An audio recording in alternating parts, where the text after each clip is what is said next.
তো এই জায়গাটাতে বিশ্বাসঘাতকতার জায়গা। আমরা বাসা মালিককে বললাম যে আপনাদের ড্রয়িং রুমটা একটা দিন ইউজ করা যায় কিনা, আমরা একদিন ইউজ করতে চাই, একটুভাবে অন্যর বাসায় গিয়ে কয়দিন, এভাবে তো আসলে কেউই অ্যালাউন্স দেবে না, কয়দিন। আমরা তো বিজনেস শুরু করার পরে দেখা যায় এখনকার সময়ে অমুক ফ্যাশন বা এটা ওটা, তো এই জায়গাটা থেকে আপনার বিজনেসের বা এটার নামটা বা ব্র্যান্ডটা মনোহরি কেন হলো? পুঁজি শুরুতেই কই থেকে থাকবে এত? তারপরেও কিরকম পুঁজি নিয়ে শুরু করা হয়েছিল বিজনেসটা? তখন তো আসলে এটা একটা বাধা থাকে। ব্যবসা শুরুর পরে প্রথম খুব বড় সমস্যা বা প্রথম সমস্যা কি ছিল? ব্যবসা শুরুর পর অনেক সমস্যা আসছে। এটা আমি রাত ৩টার সময় উঠেও কাস্টমারকে ভিডিও দিচ্ছি। মনোহরিটা আসলে শুধু যদি আমি আমার একার বলি, আসলে শুধু আমার একার না। বেশ ভালো। আপনার প্রথম ব্যর্থতার কথা বলবেন? অনলাইনের যুগে আপনি চাইলে আপনার আমার আমার ছবি দিয়ে আমি যদি বলি, আমার ছবি দিয়ে অন্তত ১০০টা আইডি আছে। আসলো দিল একটা গালি, কিরে ভাল লাগে, এরকম একটা ব্যাপার। ব্যর্থতাকে এখন কিভাবে দেখেন? সব দিকে আপনি পারফেক্ট হতে পারবেন না, আমিও পারফেক্ট না।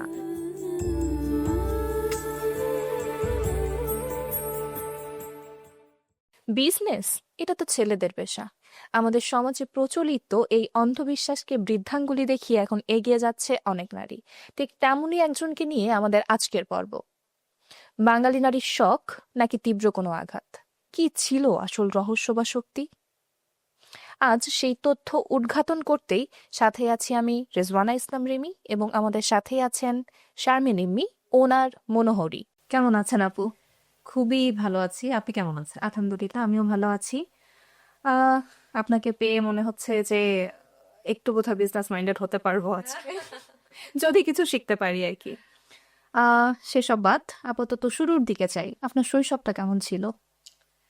শৈশব তো বরাবরই সবার সবচেয়ে সুন্দর মুহূর্ত থাকে, আমারও খুবই সুন্দর ছিল। আমি প্রচন্ড দুরন্ত আর অ্যাক্টিভ বাচ্চা ছিলাম ছোটবেলা থেকেই। তো শৈশব মানেই আমার কাছে আমার জীবনের সবচাইতে সুন্দর পার্টের একটা। তো আপনার ছোটবেলার দিনগুলো কিভাবে কাটতো বা কিরকম অ্যাক্টিভিটির মধ্যে কাটতো? ছোটবেলা থেকে আসলে খুব মানে স্কেজুয়াল, ছোটবেলা থেকে আব্বু আম্মুর ফিক্সড করে দেওয়া আসলে। আমি বেড়ে উঠেছি একদমই মফস্বল এরিয়াতে ছোটবেলা থেকেই। আমার আব্বু আর্মিতে ছিল। আমাদের জীবন আব্বু খুব সুন্দর মতো একদম মেইনটেইন করে দিছে, সে যেরকম মেইনটেনেন্সের মধ্যে আজীবন থাকে। কখনো মনে হয়নি যে এটা একটা রেস্ট্রিক্টেড লাইফ বা? না না না না, বরং আমরা তো অনেক কিছু শেখার সুযোগ পাইছি। এখন হয়তো পারিপার্শ্বিক অবস্থান থেকে অনেক কিছু শিখি, বাট ছোটবেলায় যেটা অ্যাডপ্ট করছেন আপনি, এটা কিন্তু আপনার সারা জীবন সাথে থেকেই যাবে। থেকেই যাবে। ছোটবেলায় তো এসব করেছেন, পাশাপাশি হয়তো বাবা মায়ের ইচ্ছাতে বা আপনার ইচ্ছাতে, তো তার পাশাপাশি আপনার ভালো লাগার বিষয় বা শখ কি ছিল? ছোটবেলা থেকে ওই যে আমি নাচ করতাম, আমি গানের স্কুল আর নাচ দুটোই করতাম, কিন্তু আসলে গান আমাকে ওভাবে টানতো না। আমি বুঝতাম যে এটা আর আমাকে দিয়ে আসলে হচ্ছে না, কিন্তু আমি নাচের দিকে খুব প্যাশনেট ছিলাম ছোট থেকেই। নাচ এখন করা হয় না, করা হয় এখন না? না, আমার প্রায় ক্লাস 7-8 থেকে আব্বু আসলে রেস্ট্রিকশন তারপর দিয়ে দেয় যে ঠিক আছে এখন অফ যাই। তারপর থেকে আসলে আর নাচ করা হয় না, নাচের অধ্যায় তখনই শেষ একদম। তারপরে কখনো কি মনে হয় যে আমি হয়তো বা ওই সাইডটাতে থাকলে আরো বেশি শাইন করতে পারতাম বা এরকম কিছু? না, এরকম মনে হয় না। আচ্ছা, সেটা ভালো। আপনি তখন থেকে কি স্বপ্ন দেখতেন যে আমার এরকম অনেক কিছু হবে বা বিজনেস শুরু করবো বা এরকম না, কিছু? এরকম কোনো স্বপ্ন আসলে তখন থেকে দেখতাম না। তবে স্বপ্ন দেখা বলতে এরকম তো আসলে আমি জানবো না আমার ফিউচারে আমার জন্য কি লেখা আছে। তবে এরকম স্বপ্ন অবশ্যই দেখতাম যে আমি জীবনে কিছু না কিছু করব, কখনোই সেটা হোক চাকরি। এরকম হয়তো খুব ড্রিম কিছুই ছিল না যে বিজনেসের সাথে নিজেকে জড়িয়ে ফেলবো, কিন্তু ছোটবেলা থেকেই আসলে কিছু করব এটা তো ডিটারমাইন্ড ছিলাম। তারপরও থাকে না যে আমাদের কোনো না কোনো ইচ্ছা আছে, আমি বড় হয়ে ডাক্তার হব, ইঞ্জিনিয়ার হব বা হ্যাঁ, আমার এরকম? ডাক্তার ইঞ্জিনিয়ার হওয়ার ইচ্ছা কখনোই ছিল না, কিন্তু নাচ খুব পছন্দ করতাম। তো ভাবতাম এই আব্বু যদি একটু সুযোগ দিত তাহলে প্রফেশনালি ডান্স কেন আর ইচ্ছা ছিল? এক্স্যাক্টলি, হয়তো বা আরেকটু আমি যদি আরেকটু ভালো জায়গায় নাচটা শিখতে পারতাম, আর একটু নাচটা করতে পারতাম। তো আব্বু একদমই অ্যালাউন্স দিত না। আমার বড় বোন ছিল, ও একটু হেল্প করতো যে ঠিক আছে যাও। তো যতটুকু পারে আব্বু আম্মুকে ও কনভিন্স করার চেষ্টা করতো, এই তো। আহ তাছাড়া যদি অন্যান্য সাইড চিন্তা করি, তো সেক্ষেত্রে আপনার পরিবার কতটা সাপোর্টিভ ছিল বা কতটা সাপোর্ট পেয়েছিলেন এই সাইডগুলো? আমি পড়াশোনার দিকে যদি বলি, অবশ্যই ডেফিনেটলি এটা 100 আউট অফ 100, এখানে না বলার কিছু নাই। আমি ছোট থেকেই যেটা বললাম যে খুব অ্যাক্টিভ ছিলাম।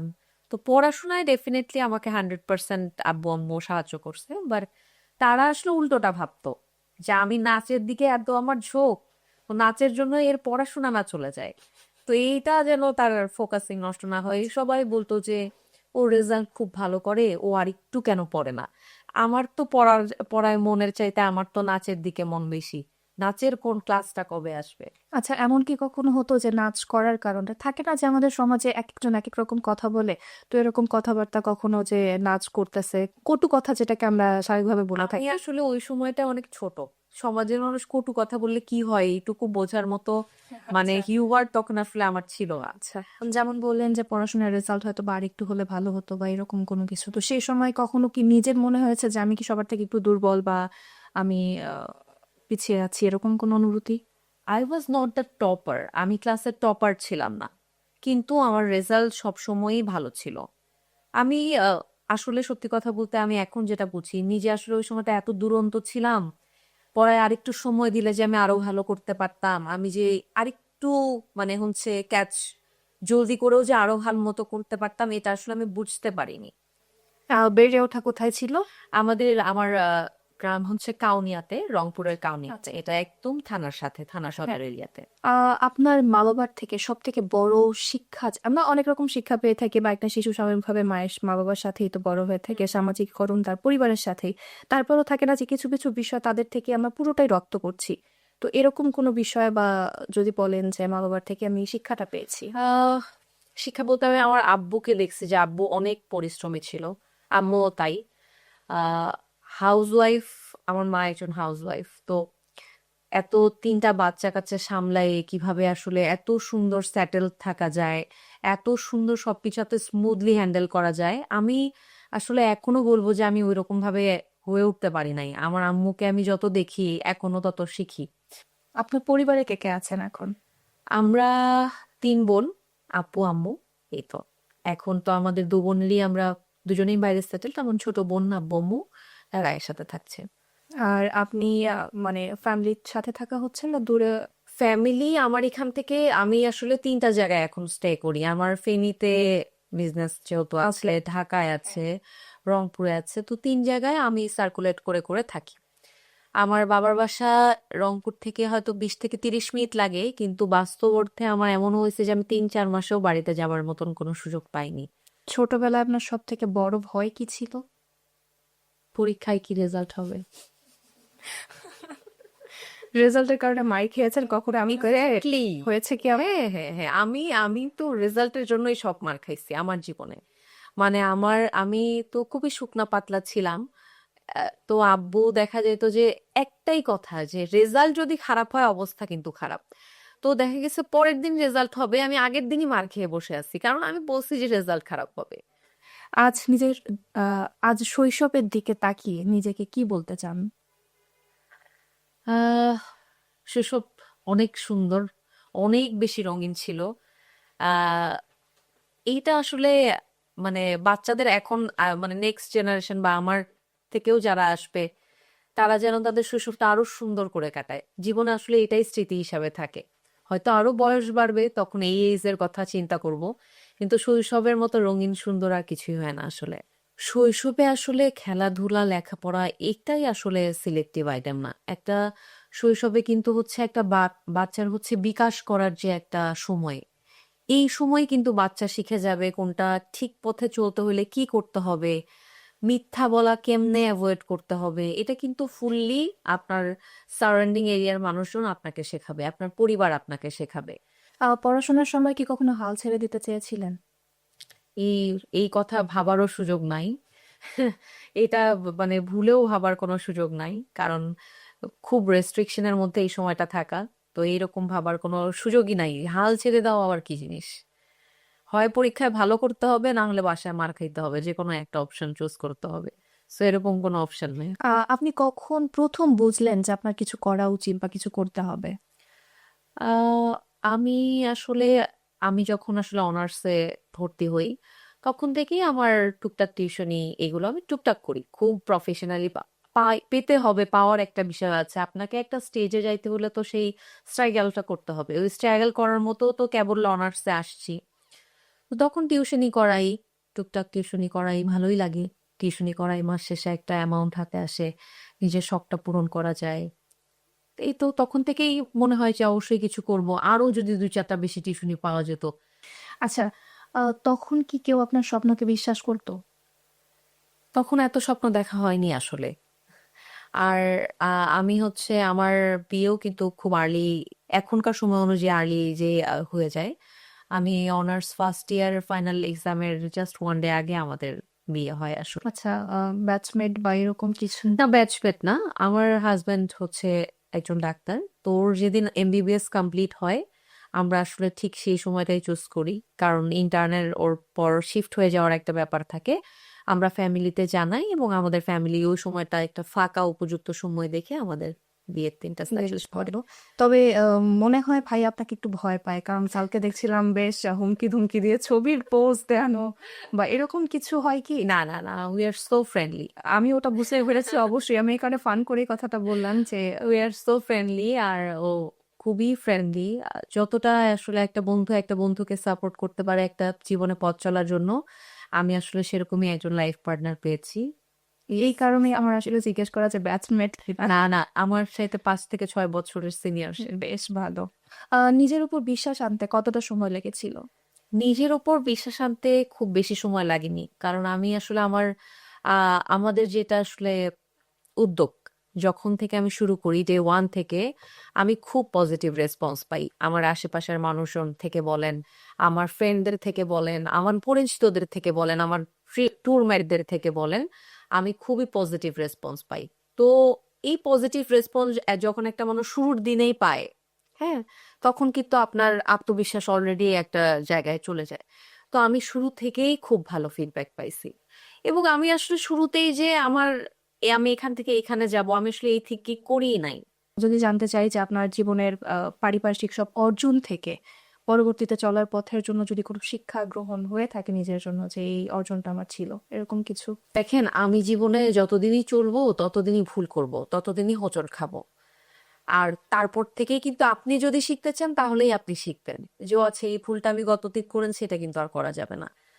তো এটা প্রতিনিয়ত হতে থাকে। এটা আমি আজকেই একটা ভুল করলাম, কালকেই শিখলাম, আমি গ্রো করে গেলাম, এরকম কিছু না। এটা ডে বাই ডে চলতে থাকবে। আপনি জীবনে প্রতিদিনই ভুল করবেন, শিখবেন, চলবেন, আবারও ভুল করবেন এবং এভাবেই আসলে আমরা চলতে থাকি।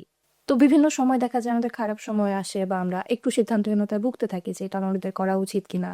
তো সেই সময়টাকে নিজেকে কিভাবে সামলেছেন? সবসময়ই ইনডিসিশনে ভুগতে হয় আমাকে। অনেক কিছু প্রতিদিনই যেহেতু চ্যালেঞ্জের মধ্যে দিয়ে যাইতে হয়, প্রতিদিনে আমাকে কখনো চিন্তা করতে হচ্ছে আচ্ছা এইটা করব নাকি এইটা, এটা আমার জন্য ভালো হবে, এই ডিসিশনটা আমাদের জন্য ভালো হবে, আমার ব্র্যান্ড ভ্যালু অ্যাড করবে না এটার জন্য। এটা সবসময় হয়। তো করতেই হয়, দুই দুই এক যে কোনো একটা তো করতেই হয় ডিসাইড। ওই রকম সামলানোর পরিস্থিতিটা একাকেই সামলাতে হয় না? না, না, না, definitely I have my partner. তো খুবই সাপোর্টিভ সে। আমি এরকম ইনডিসিশনে ভুগলেও অ্যাজ আ গার্জিয়ান বলেন, হেল্পিং পার্টনার বলেন, সবসময় আমি পাই রেসপন্স। এখান থেকে আপনার জীবনের শিক্ষা বা আমাদের সবার জন্য যদি কোনো মেসেজ দেওয়ার থাকে যে তো এরকম সবার লাইফ পার্টনার সাপোর্টিভ হবে এরকমটা না। আপনার ফ্যামিলি পার্টনার, ফ্যামিলি যে মেম্বার্স আছে তারাও সাপোর্টিভ হতে পারে, আবার নাও হইতে পারে। তো আসলে আপনি কি করতেছেন এটা আগে, সবার আগে আপনার জানতে হবে আপনি কি ঠিক করতেছেন। এখন আপনি তো ভুল কাজ করে যদি এক্সপেক্ট করেন আশেপাশের মানুষজন আপনাকে সাপোর্ট করবে, এটা আসলে সম্ভব না। আর ভাইয়া ছাড়া কার কাছে ওরকম সাজেশন চাওয়া হয় বা বলা হয় যে আমার এই মুহূর্তে কি করা উচিত বা কি? ভাইয়া ছাড়া আসলে আমার এখন ওইভাবে কারোর সাথে এই বিষয়গুলো নিয়ে শেয়ার করা হয় না। যেহেতু আমার বিজনেস রিলেটেড এর অনেক অংশ জুড়ে সে আছে, আমার যে কোনো ডিসিশন, যে কোনো কিছু যদি সত্যি কাউকে আস্কিং করবার প্রয়োজন থাকে, আমি ওকেই জিজ্ঞাসা করি যে এটা কি করব। ব্যবসা শুরু করার ভাবনাটা কিভাবে এলো? ব্যবসা আসলে আহ, আমার যেটা হতো, আহ, যেহেতু আমার বিয়ের পরে বিজনেসটা স্টার্ট করা, আমার হাজবেন্ড আসলে টুকটাক বিজনেসের সাথে কানেক্টেড ছিল। তো অলরেডি একজন ডাক্তার তখন, ওকে অনেক ছুটতে হয়, অনেক দৌড়াতে হয়। ও আসলে ছোটে দৌড়ায় ওই ডাক্তারি প্রফেশনের জন্য। তো পাশাপাশি যে ছোট ছোট কাজগুলো থাকে যতটুকু করা যায় আমি সেই একদম স্টার্টিং থেকে ওর পাশে একদম স্ট্যান্ড বাই। ওই ডাক্তারের পাশাপাশি ও কিন্তু এটা কন্টিনিউ করতেছে। কিরকম পেশা ছিল, মানে সরি, কিরকম বিজনেস ছিল? আমাদের যেমন একটা মানে যদি অনেকগুলো বিজনেস কানেক্টেড ছিল, আমি যদি এখন বলার মতো একটা বলি সেটা হচ্ছে আমাদের কিন্তু আমের একটা বিজনেস ছিল ডে ওয়ান থেকে। তো আমি এই পুরো জিনিসটা আসলে আমি হ্যান্ডেল করতাম। ও দেখা যেত যে হচ্ছে ওর friend circle, doctor sir, senior ম্যাডামরা সবাই অর্ডার এগুলো বা ডিটেলস গুলো শেয়ার করতো, বাকি সবকিছু কিন্তু আমি মেনটেন করতাম। তো ও তো আসলে চাইলেও ক্লিনিক ডিউটি এগুলোর পাশাপাশি আর এত সময় দিতে পারতো না। যতটুকু করা যায় আমি করতাম, কিন্তু এটাও ছিল টেম্পোরারি, এটা একটা সিজনাল বিজনেস ছিল। আমি চাইছিলাম যে না, আমি কিছু করব, আমি পার্মানেন্ট কিছু করব। তো আমিও ওকে প্রেশারাইজ করি যে দেখো আমি কিছু করতে চাই। ব্যাপারটা এমন না যে আমি একদিনে শুরু করছি, প্রতিদিনই আমি ওকে বলি যে আমি আমার কিছু শুরু করতে হবে। আচ্ছা যাক, আর 2 দিন যাক, আচ্ছা আর 4 দিন যাক, 5 দিন যাক, এইভাবে করতে করতে আসলে স্টার্ট করা। আর তারপরেও একদম যদি বলা যায় যে অফিসিয়ালি শুরু বা অফিসিয়ালি যাত্রা, সেটা কখন হয়েছিল? অফিসিয়ালি আমাদের অলমোস্ট 2020-এর দিক থেকে আমাদের স্টার্টিং হয়ে তো গেছে। কি প্রথম দিনটা কেমন ছিল? প্রথম দিনের কথা আসলে সেভাবে খেয়াল নাই। প্রথম দিনের কথা তারপরেও থাকে না যে নিজের স্বপ্নের একটা জায়গায় আমি শুরু করতে যাচ্ছি। জানাইছে না যে প্রথম দিনে আসলে স্বপ্ন দেখি নাই। সত্যি কথা হচ্ছে এটা, আমি তো আসলে জানি না আমি কি করতেছি। আমি জানি যে আমি কোনো কিছু একটা শুরু করতেছি। এখন সেটার আসলে ফাইনাল লুক কিন্তু আমি চিন্তা করতে পারতেছি না যে আসলে কি হচ্ছে। শুরুতে সবচেয়ে বেশি কোন বিষয়গুলোতে ভয় পেতেন, বা ব্যবসার শুরুতে বিজনেস রিলেটেড অনেক কিছুতেই ভয় পেতাম, অনেক কিছুতেই আটকে যেতাম, থেমে যেতাম। শুরুর সবকিছুই আসলে অন্যরকম। এখন যেমন কোনো কিছুতে হোঁচট খেলে বুঝে যাই, ও আছে তো এখানে হোঁচট খেলাম, সমস্যা নেই, ঠিক হয়ে যাবে 2 দিনের মধ্যে। তখন আসলে বিষয়টা এমন ছিল না। অনেক হ্যাসেল, স্টার্টিং মানেই অনেক হ্যাসেল, একদম ক থেকে শুরু। তো সবকিছু একদম শুরু করা। তারপরে যদি আমরা দু একটা উদাহরণ আপনার থেকে পেতে চাই যে ঠিক এই এই বিষয়গুলোতে আমি। সবকিছু আমার একদম স্টার্টিং এর গল্প যদি আমি বলি, আমাদের মনোহরীর একটা খুব নিজস্ব পণ্য হচ্ছে শতরঞ্জি। এটা কিন্তু রংপুরের একটা পণ্য, ঐতিহ্য। হ্যাঁ ঐতিহ্য, বাংলাদেশের নবম জিআই পণ্য, আমাদের দেশে উৎপাদন হয় এবং আমি এটাতেই হাত দিই কারণ আমি এটা সম্পর্কে ভালো জানবো। আমি অন্য খান থেকে যে কোনো কিছু স্টার্ট কিন্তু করতেই পারি, কিন্তু সেটা সম্পর্কে আমার নলেজ থাকবে জিরো, আমার হাতের নাগালে নেই, যেটা সম্পর্কে আমিই জানি না আমি ক্লায়েন্টদেরকে কি জানাবো। আমার তো নিজের জানতে হবে। এবং শতরঞ্জি নিজেই খুব হেভি একটা প্রোডাক্ট, খুব ওজন। শতরঞ্জির নিজের খুব সুন্দর একটা ওজন আছে, ওয়েট আছে। তো যখন থেকে এই জিনিসটা নিয়ে কাজ শুরু করছি স্টার্টিং এর দিক থেকে, আমি যে আসলে শতরঞ্জির একটা ছবি তুলবো, আমার এই সিচুয়েশনটা নাই। তো ভাবলাম যে শতরঞ্জির ছবি তুলবো, কোথায় তুলবো? আমরা যেহেতু রেন্টে থাকি, তখন হাজব্যান্ড ওয়াইফ, আমরা বাসা মালিককে বললাম যে আপনাদের ড্রয়িং রুমটা একটা দিন ইউজ করা যায় কিনা, আমরা একদিন ইউজ করতে চাই একটু ছবি তোলার জন্য। প্রোডাক্ট প্রেজেন্ট কিভাবে করব, যেহেতু আমার তখনও কোনো স্টোর নাই, ফুললি অনলাইন বেস। তো আমাকে স্টোরে শো করার আগে তো আমাকে দেখাতে হবে কাস্টমারের কাছে, আচ্ছা আমার কাছে এটা এটা আছে।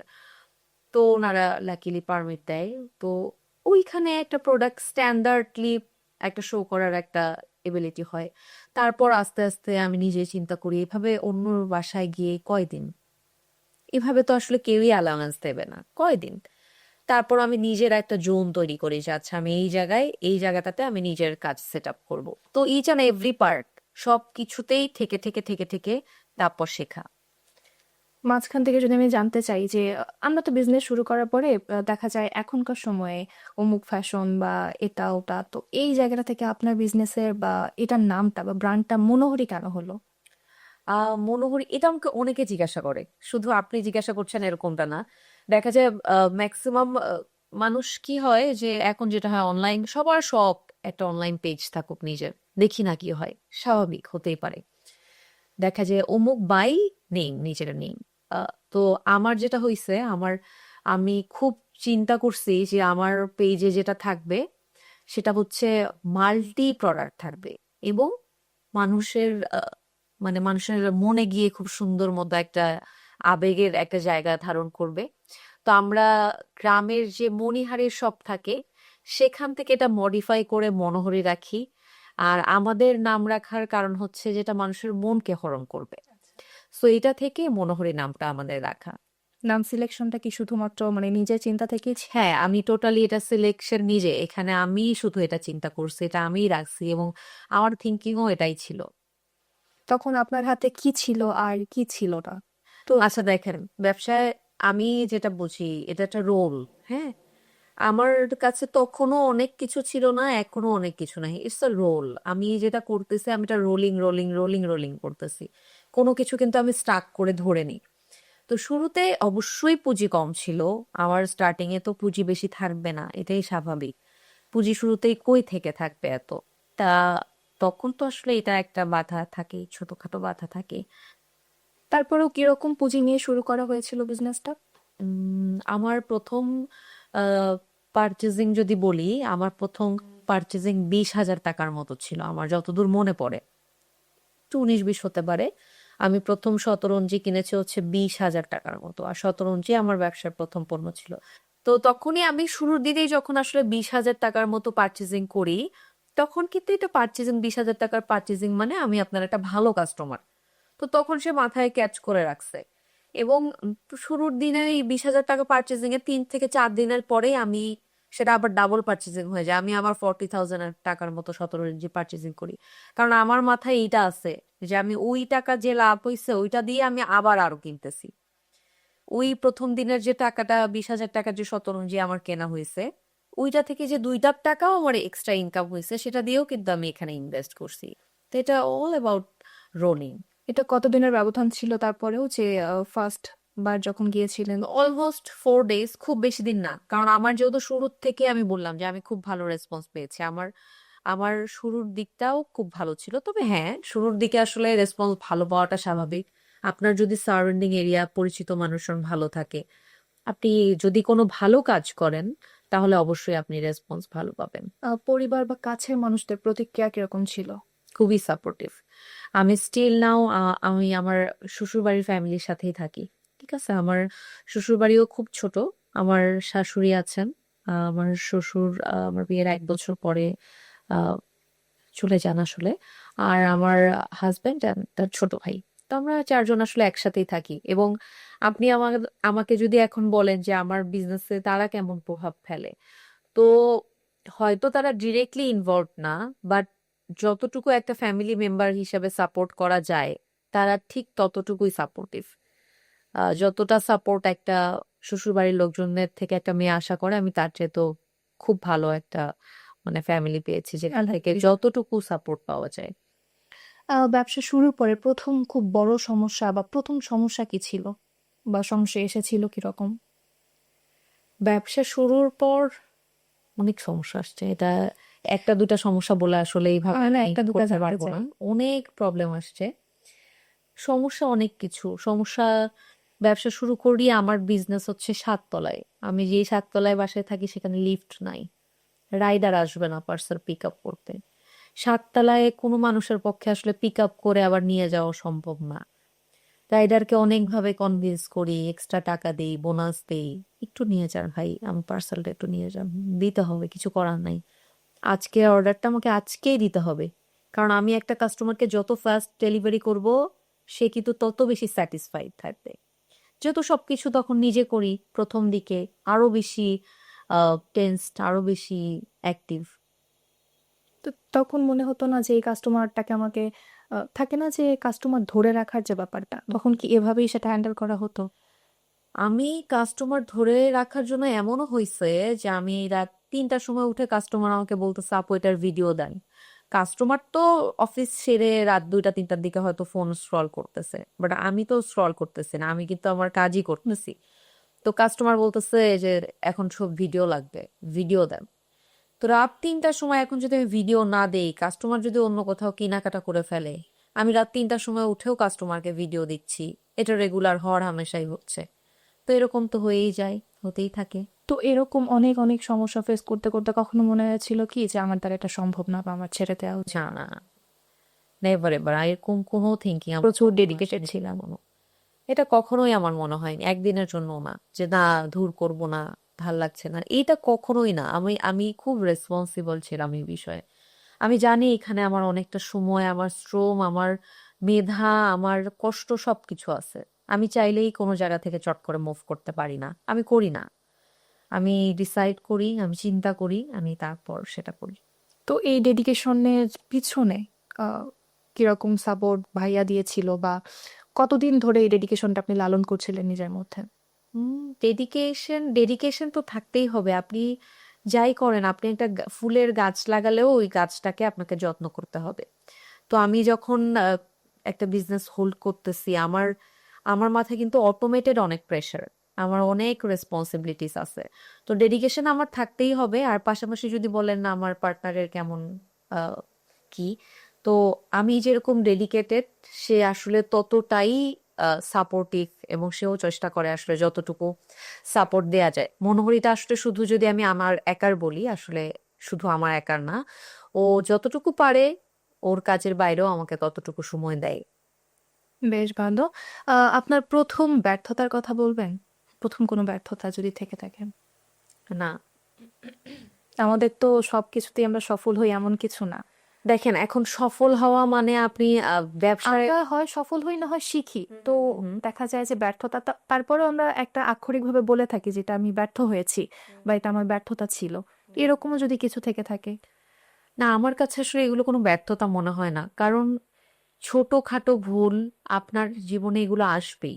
আপনি এটা করবেন, আপনি হয় এটা থেকে রিকভারি করবেন, আপনি এটা থেকে ইমপ্রুভ করবেন। এইটাতে ব্যর্থতার কিছু নাই। এইভাবেই চলতে হবে, এইভাবেই আমাদের নিজের গন্তব্যে পৌঁছাইতে হবে।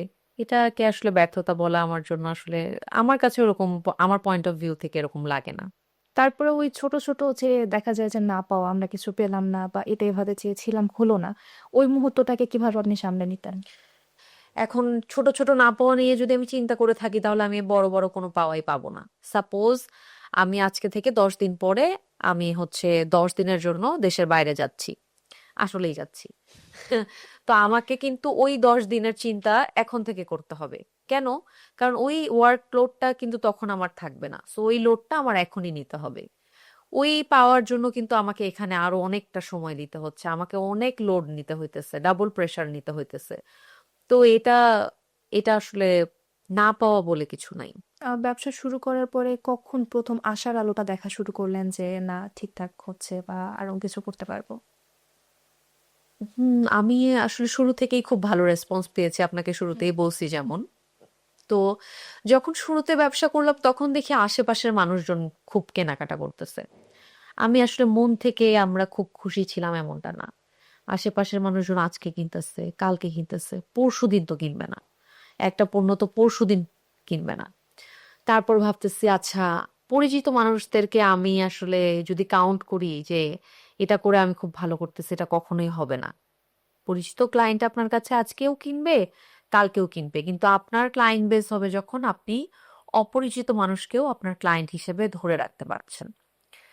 তো তারপর আস্তে আস্তে আমরা যখন আমাদের পেজে ফোকাস করলাম, আরো একটু নিজেরা বিভিন্ন ক্যাম্পেইন স্টার্ট শুরু করলাম। অপরিচিত মানুষরা আসলো, অ্যাপ্রিসিয়েশন দিচ্ছে, খুব থামস আপ দিচ্ছে, ভাল লাগতেছে জিনিসটা। তখন তো ওকে ফাইন, লেটস গো, চলো আরো আরো করা যাক। ক্যাম্পেইনের পিছনে তখন কি শুধুমাত্র নিজেরই ছোটা হয়েছিল না অন্য কেউ ছিল নো, পিছনে? টোটালি শুধু আমি আমি আর আমার হাজবেন্ড বোথ। এটাও কি অনলাইনেই করেছিলেন? হ্যাঁ, অনলাইনে। তো সেই সময়টাতে যদি বলি, আপনি কি শুরু থেকে এরকম স্ট্রং মেন্টালিটি নিজের মধ্যে গ্রো করেছিলেন, নাকি ভাইয়া থাকার কারণে এরকমটা আরো বেশি মনে হচ্ছিল যে? ডেফিনেটলি ভাইয়া থাকার কারণেই মনে হয়েছে আসলে একা একটা মেয়ের সারভাইভ করা বা ওইভাবে চলাটা আসলেও কঠিন, আসলেও কঠিন। ব্যবসার শুরুর দিকে বা তার পরবর্তীতে সব থেকে বড় ত্যাগ কোনটা ছিল আপনার? আমার হোল ডে ত্যাগের মধ্যে দিয়ে যায়। আমি মানে এত বেশি নিজের বিজনেস বা নিজের এই অ্যাক্টিভিটিস এর উপর ফোকাস থাকি, এত বেশি চেষ্টা করি। আমি জানি না যে আসলে কতটুকু পারতেছি, কি করতেছি না করতেছি, কিন্তু আমি চেষ্টা করি। কোনো কাজ আমার দ্বারা আমি দেখতেছি এবং আমি এটা ইগনোর করে গেলাম, আমি এটা কখনো করি না। ব্যবসা শুরু করার পরে কোনো রকম হোঁচট বা মনে করেন কাছের মানুষদের দ্বারা থাকে না যে ব্যবসার ক্ষেত্রে এমন হয় যে আমি তো এখনকার কথা যদি বলি, অনেকগুলো আউটলেট সামলানো, অনেক রকম মানুষের সাথে পরিচয় বা অনেককে একসঙ্গে নিজের কর্মচারী হিসেবে রাখা। তো এই জায়গাটাতে বিশ্বাসঘাতকতার জায়গা পায়। হ্যাঁ, হ্যাঁ, হ্যাঁ, হ্যাঁ। আপনি এই কাজ করবেন, আপনি ব্যবসা করবেন, আপনি এটা ফেস করবেন না, এটা হতে পারে না। আমি আমাদের আরেকটা সাব ব্র্যান্ড আছে বেবি অ্যান্ড টেডি। আমার লাস্ট আমি অনেক এরকম ফেস করছি, আমি বড়টাই বলি। তো আমার মানে হচ্ছে কর্মচারী, সে সেই শপে যা সেল হতো হাফ সে নিজের ব্যাগে এবং হাফ সে আমাকে পে করতো। তো এটা সে করতেইছে কন্টিনিউয়াসলি 1 মাস, 2 মাস, 1.5 মাস। তো যেহেতু ওটা আমার একটা সাব ব্র্যান্ড, আমি ওইভাবে আসলে নজরটা কম দিতে পারি, আমি তারপরেও থাকে কম না যে দেখি। সিসি ক্যামেরা থাকছে হ্যাঁ, বা সব সেট আপ আছে, সে অন্যান্য মেম্বাররাও তো বোধহয় ছিল। না, অন্যান্য মেম্বার নাই, ওটা যেহেতু ছোট্ট একটা কর্নার, ও নিজে একা সামলাত আচ্ছা। এবং এটারই সুযোগ সে নিছে। অন্যান্য মেম্বার থাকলে জিনিসটা হয়তো বা অনেক কঠিন হয়ে যাইতো। এরকম হইছে হইছে হইছে এবং সিসি ক্যামেরার নিচেই হচ্ছে সেটা কন্টিনিউয়াসলি। আমি যখন দেখি তখন তো আমি নিজেই অবাক হয়ে যাচ্ছি, সে ক্যামেরার সামনে এই কাজ করতেছে। তো এই জিনিস যেদিন আমি দেখলাম, সচক্ষে দেখতেছি, সেই কর্মচারীকে আমি অলরেডি 3 বার কাজ থেকে ছাঁটাই করে দিছি, কারণ কাস্টমাররা আমাকে কমপ্লেইন করতেছে যে আপনার ওই কর্মচারীর বিহেভিয়ার ভালো না। তো যখন অনেক কাস্টমার একজন করে, ঠিক আছে, কাস্টমার মনে হয় তাকে বুঝতে পারেনি, হতে পারে, কিন্তু এরকম ইস্যুস হয় আমাদের। দুজন অ্যাটেন্ড করতে বুঝতে পারতেছে না, তখন আমি অলরেডি 2-3 বার তাকে অ্যালার্ম দিয়ে আমি তাকে বাদ দিয়েছি। তারপরে আবার আসছে যে আপু চাকরিটার তো দরকার। দেখেন, একটা পুরাতন কর্মচারী কিন্তু আমাদের কাছে অ্যাসেটের মতন, আমি ওকে করে নিয়েছি, আমি ওকে শিখিয়েছি। অবশ্যই আর একজন নতুন আসার চেয়ে তাই তো পুরাতন কর্মচারীকে দিয়ে কাজ মানে করানো আপনার জন্য সহজ। সে যখন এসে রিকোয়েস্ট করে, একটা মেয়ে এসে আমার মেয়ে বলা ভালো যে আমার 90% স্টাফ হচ্ছে, 99% স্টাফ হচ্ছে ফিমেল, শুধু বড় যে জায়গাগুলো আছে সেখানে আমরা মিক্সড করে দিয়েছি। তো এইটা আমার মানে এটা হবেই, এটা আপনাকে ধরে নিতেই হবে, এটা হবেই। তো এরকম ধাক্কা সামলানো হয়তোবা খুব টাফই হয়েছিল। অবশ্যই খুবই কঠিন, অবশ্যই খুবই কঠিন, খুবই লজ্জার, খুবই কষ্টের। আপনি যখন দেখতেছেন আপনার কষ্টের একটা কাজ কেউ আপনার সামনে দুমড়ে মুচড়ে শেষ করে দিচ্ছে, খুবই কষ্টের ব্যাপার। তো ওনার এগেনস্টে কিরকম পদক্ষেপ নেওয়া হয়েছিল বা আসলে মেয়ে মানুষ তো, নিজের আসলে অন্যর কোনো ক্ষতি করতেও তো এখন খারাপ লাগে। আমি ওয়ার্নিং দিয়ে দিয়েছিলাম যে আমি আমি নিজে আসলে যেটা বুঝি, আমার তো মান্থলি একটা সেল আছে, আমি বুঝতেছি যে কতটা সেল এখান থেকে সরানো যাইতে পারে, হাইয়েস্ট কতটা সরাতে পারবে। সো এটা আমি তারপর বসি, আমি প্রত্যেকটা ফুটেজ কালেক্ট করি, কারণ প্রমাণ ছাড়া তো এখন আবার কেউ কথা বিশ্বাস করবে না। প্রমাণ তো আমার কাছে সব আছে, প্রমাণ নিয়ে বসলাম, সবকিছু করলাম, পেপারস নিয়ে আসাইলাম, সাইন করালাম, প্যারেন্টস কল করলাম, সকল স্টাফদের সামনে সবকিছু করলাম। এই তো, তারপর সময় দিলাম যে এটার মধ্যে আপনি আমাদের পেমেন্ট ক্লিয়ার করবেন, না হলে আমি পুলিশের কাছে যেতে বাধ্য হবো। যেহেতু একটা মেয়ে মানুষ, ভুল থেকেই হোক, যার থেকেই হোক, যেমনিই হোক করছে, এখন সে ভুল স্টেপ নিছে, আমার ভুল স্টেপ নেওয়ার আগে তো ভাবতে হবে। অবশ্যই। এটাই।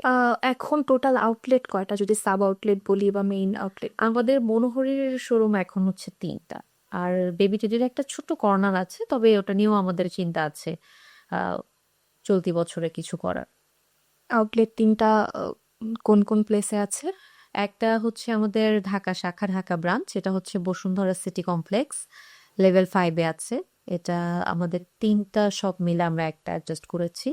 আর একটা হচ্ছে ফেনী সদরের মধ্যেই, এটা জাস্ট এসএসকে রোড বলে ওটাকে, শহীদুল্লাহ রোড, আর ওভার সেলরের মাঝে বিল্ডিংটা আমরা নিয়েছি।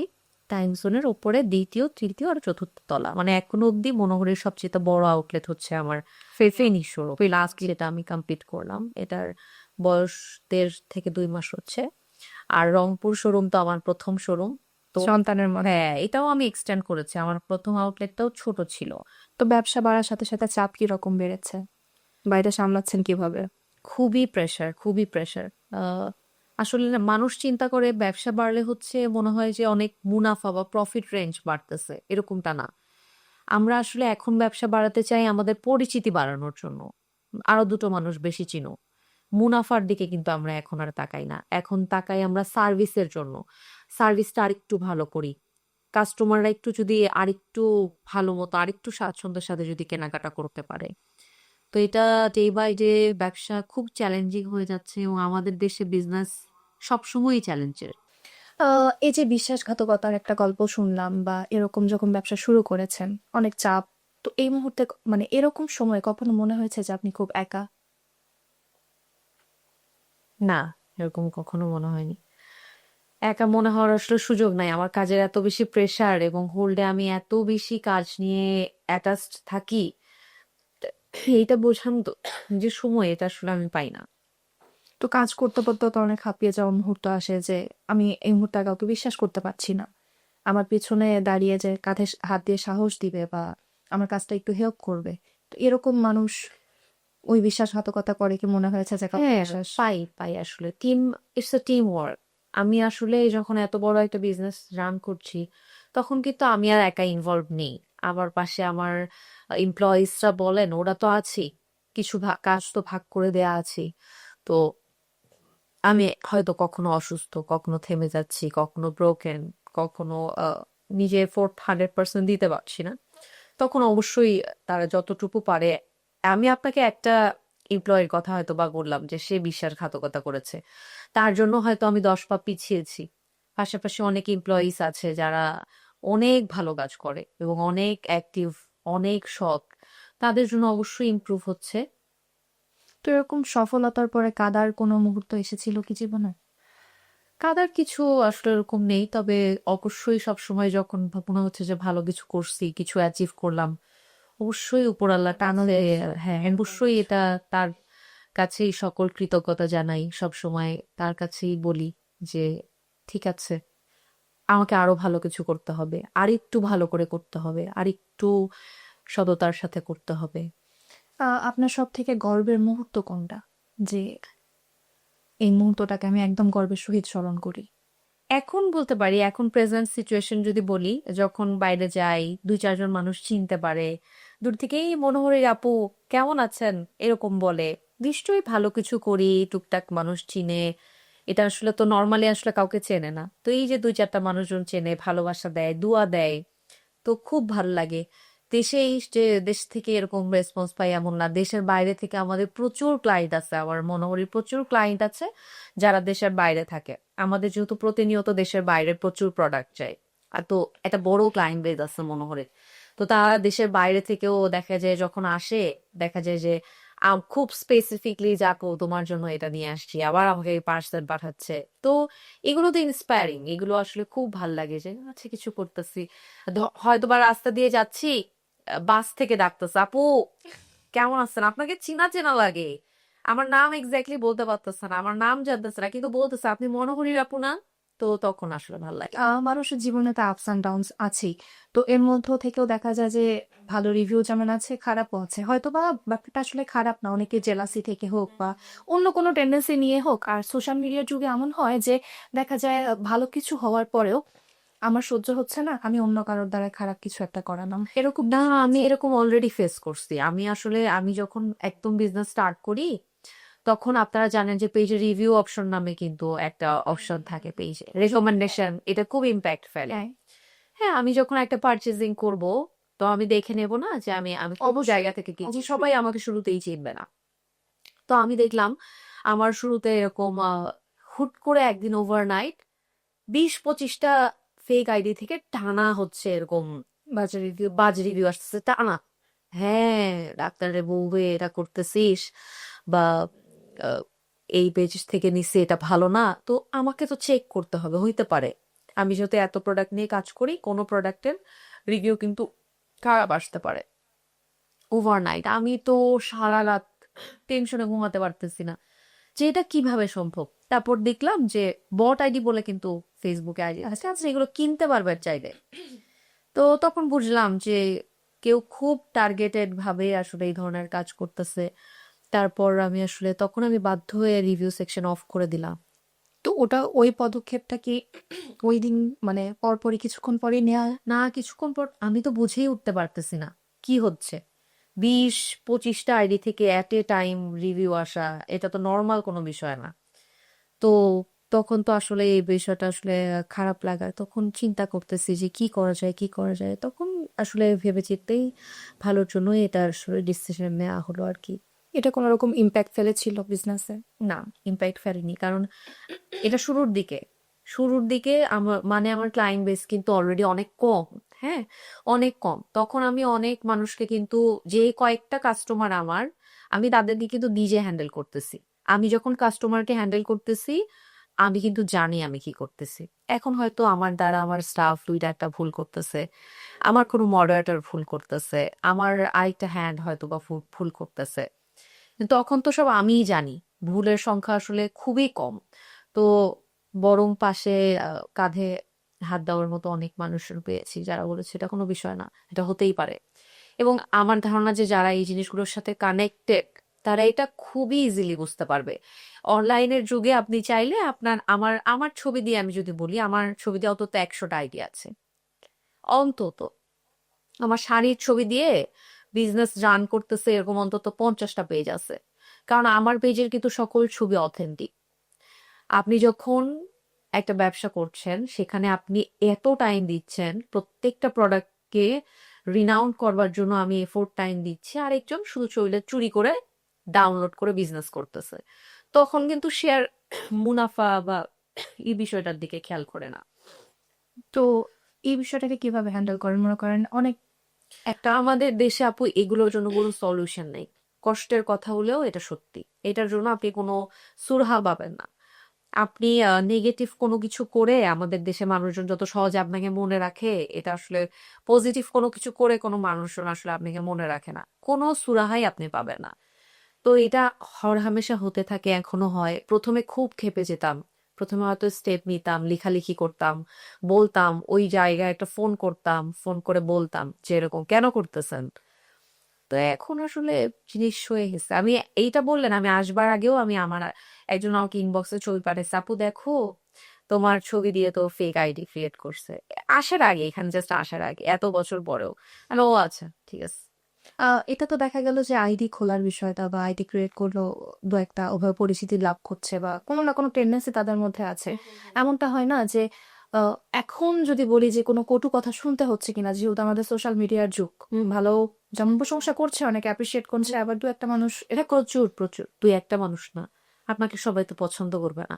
এটাই বলছি। দুই একটা মানুষ না, প্রচুর প্রচুর কটু কথা বলতেছে। এবং এরকমও হতে পারে যে কটু কথা বলার সংখ্যা আসলে আপনার পরিচিত মানুষদের থেকে মানে বেশি, অপরিচিত থেকে পরিচিত মানুষরাই আপনাকে নিয়ে কটু কথা বলতে বেশি পছন্দ করে, বেশি ভাল লাগে, এরকম একটা ব্যাপার। কটু কথা অবশ্যই বলে। এবং যেহেতু একটা আহ, মেয়ে হয়ে বিজনেস স্টার্ট করতেছি, কটু কথা এক্স্যাক্টলি, এক্স্যাক্টলি। আমি প্রতিদিন শুনি, আমি প্রতিদিন লেখি। আমি এটা আমার আসলে সহনশীলতা আমার এত বেড়ে গেছে, এটা দেখতে দেখতে আমার এই দিক দিয়ে ঢুকে এদিক দিয়ে বার হয়ে যাচ্ছে। এইচ অ্যান্ড এভরি লাইভে আমি হ্যারাস হচ্ছি। মেয়েরা খুব কম করে আপু, মেয়েরা এটা খুবই কম করে। এটা ছেলেরা আসলো দিল একটা গালি, কিরে ভাল লাগে, এরকম একটা ব্যাপার। তো মেয়েরা খুবই এটা কম করে, মেয়েরা অ্যাগ্রেসিভ হয়, সেটা আসলে মেয়েরা এইভাবে বা এত বাজে ভাবে শো করে না, এটা সত্যি কথা। ওটা হয়তো জেলাসি থেকে এটা কিছু। জেলাসি থেকে, এটা আমি জানি না, এটা হাইড অ্যান্ড সিক, পাশে গিয়ে বলতেছে, এরকম করতেছে। বাট যেটা হ্যারাসমেন্ট, এটা তো সব সময় আসলে ম্যাক্সিমাম সময় এখন এটা হয়তো বা দেখতে দেখতে আপনি শুয়ে গিয়েছেন, কিন্তু শুরুর দিকের কথা যদি বলি, তো সেই ক্ষেত্রে কি করতেন বা কি মনে হতো? খুবই খারাপ লাগতো শুরুর দিক থেকেই, এখনো লাগে আসলে। যতই উপরে বলি, মন তো যতই উপরে বলি, পড়তেছি একটা লেখা খারাপ চোখের সামনে দিয়ে পড়তেছি, যতই ঢোক গিলে আমি গিলে ফেললাম, আমার তো আসলে খারাপ লাগতেছে। এটা আমাদের দেশ একদমই হচ্ছে ফিমেল ফ্রেন্ডলি তো নাই, মহিলাদের জন্য তো নাই, অবশ্যই না। তো এইটা ঢোক গিলে ফেলা ছাড়া এখন অব্দি কোনো করণীয় কিছু নাই। আহ আপনি কোন সাফল্যটা আপনি কখনো ভুলতে পারেন না? আহ আমি সত্যি কথা বলতে আমার জীবনে এখনো, আমি এখন আমরা যেটা চিন্তা করি এটাকে খুব বিগ অ্যাচিভমেন্ট হিসাবে আমি এখনো নিই নাই, যে আমি ওই সাফল্যটা ভুলতে তারপর পারি। আর 10 জনের থেকে ভালো আছে মনে করেন, তো সেই জায়গা থেকে যদি বলি যে আপনার কোন সাফল্যটা আপনার একদম ভুলতে পারেন না বা খুব নিজেকে ইন্সপায়ার করে? আহ, মনে হয় যে এখন একটা পজিশনে আছি। এই যে ধরেন আপনাদের এখানে আমাকে ডাকা হয়েছে, এই পজিশনে আসতে তো আমার একটা সময় লাগছে, একটা জায়গায় আসতে একটা সময় লাগে।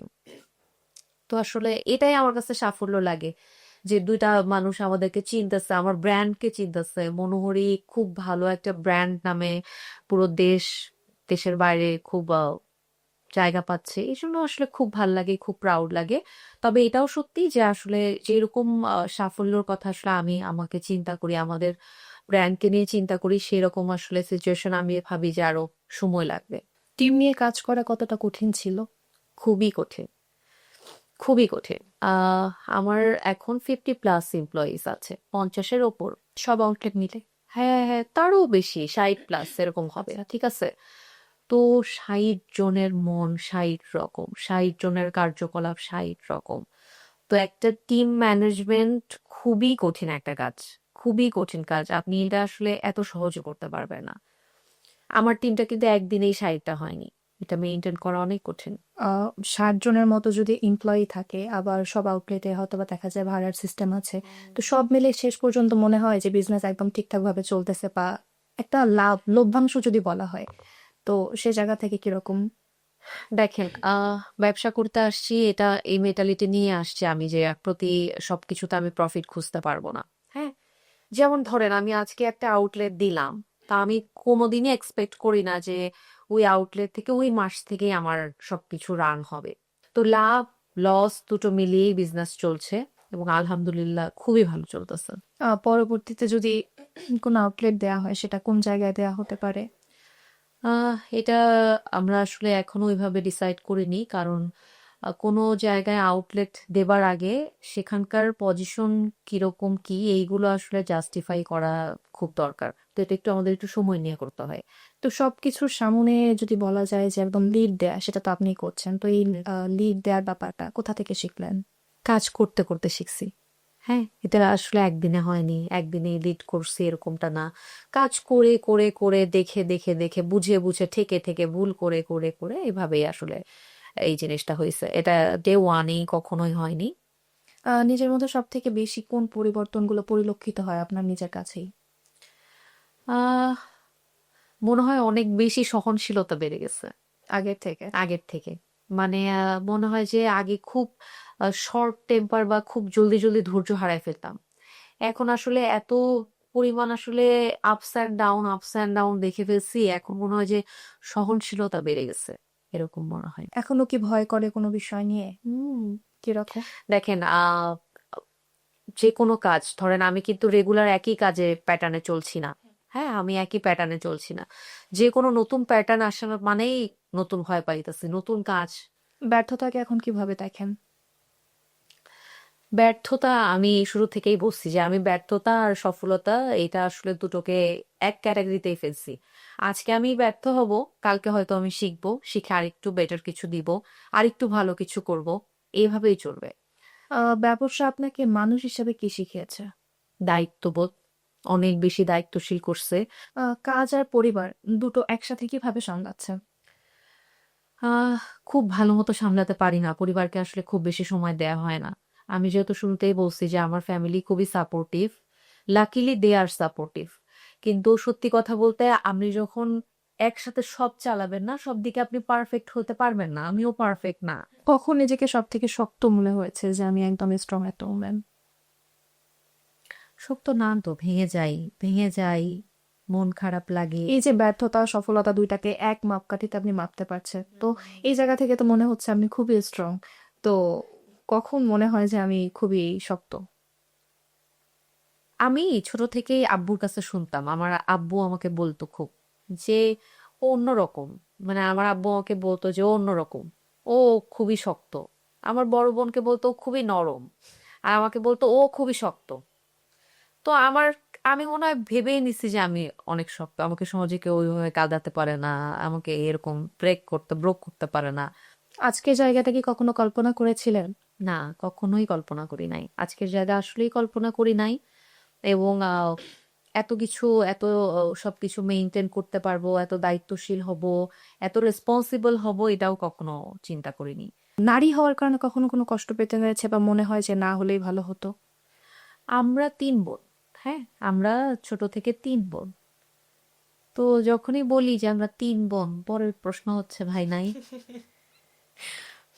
তো আমি ভাবি, আমার মনে হয় একটাই প্রশ্ন, আচ্ছা বলতেছি 3 বোন, তারপর আবার জিজ্ঞাসা করেন ভাই নাই, এটার মানে কি? তার মানে ভাই থাকলে আমি বলবো আলাদা করে বা বলবো না এমন কিছু? আমি আসলে আমার আম্মুকে দেখছি অনেক কথা শুনতে হয়েছে, মেয়ে, 3টাই মেয়ে, একটা ছেলে নাই, তো এইরকম শুনতে হয়েছে সবসময়। তখন ভাবতাম যে কি বলে, 3টাই মেয়ে আবার ছেলে লাগবে, 3টা মেয়ের পরেও আবার ছেলে লাগে, এত সন্তান লাগবে। এখন এসে বুঝি ও আচ্ছা ছেলে কেন চায়, কি সমাচার, এরকম কিছু।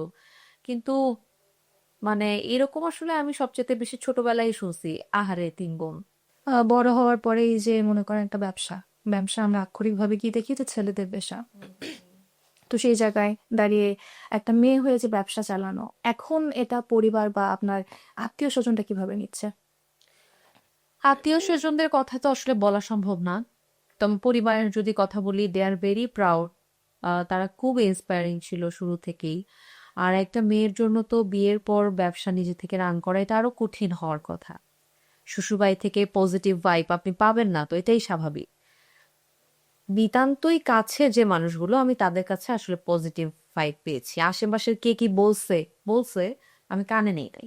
যতক্ষণ না পর্যন্ত আপনার ফরওয়ার্ডে এসে কেউ বলতেছে যে তুমি কিন্তু এটা ভুল করতেছো, তো তার আগে পর্যন্ত এইসব আসলে শুনে নিজেকে দমায় রাখার কোনো কারণ নাই।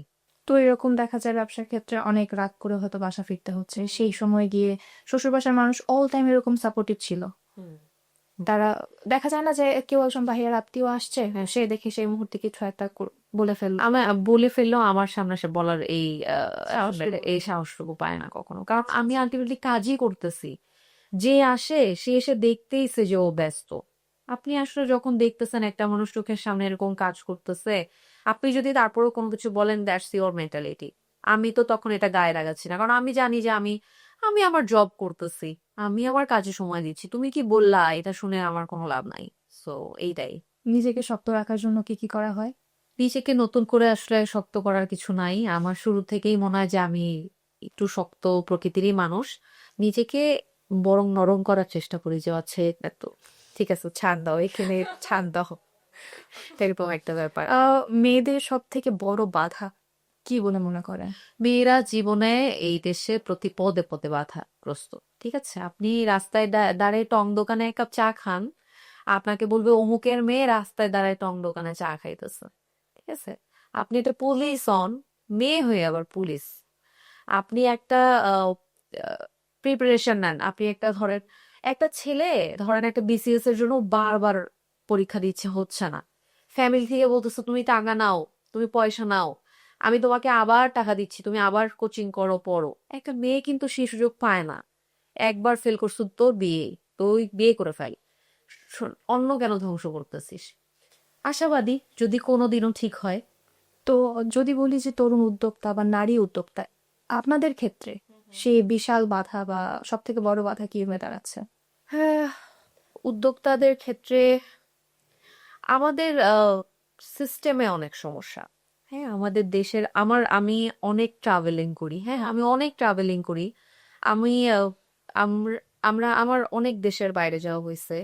তো আমি খুব লেটেস্ট একটা কথা যদি বলি, আমি যখন লাস্ট টাইম দুবাইতে যাই, আহ, আমার কাছে দুবাই মানে হচ্ছে ব্যবসার একটা অসম্ভব দ্বার প্রান্ত। হ্যাঁ, এদের সবকিছুতে বিজনেস রিলেটেড মাইন্ড, এবং তারা ব্যবসায়ীদের জন্য এমন কোনো সুযোগ নাই যে করে দেয়নি, যেন ওদের কাজটা খুব স্মুথ হয়। আপনি দুবাইতে গিয়ে বিশ্বের যে কোনো প্রান্ত থেকে এসে কিন্তু বিজনেস করতে পারবেন, খুব স্মুথলি করতে পারবেন। তো এই স্মুথনেস বাংলাদেশে নাই। এইখানে ব্যবসায়ীদের জন্য যত হার্ড ডিসিশন নেওয়া যায়, যত হার্ডলি ডিসিশন নেওয়া যায়, এখন সেটা আমাদের দেশের মানুষের মেন্টালিটির জন্য নাকি আমাদেরই জন্য এটা আমি বলতে পারি না। কিন্তু আমাদের দেশে আসলে ব্যবসায়ীদের সার্ভাইভ করা অনেক কঠিন। এটা একটা পুরুষ ব্যবসায়ীর জন্যও যা, এটা মহিলা ব্যবসায়ীর জন্যও তা, তরুণ উদ্যোক্তার জন্যও তা, অনেক রুলস অ্যান্ড রেস্ট্রিকশন।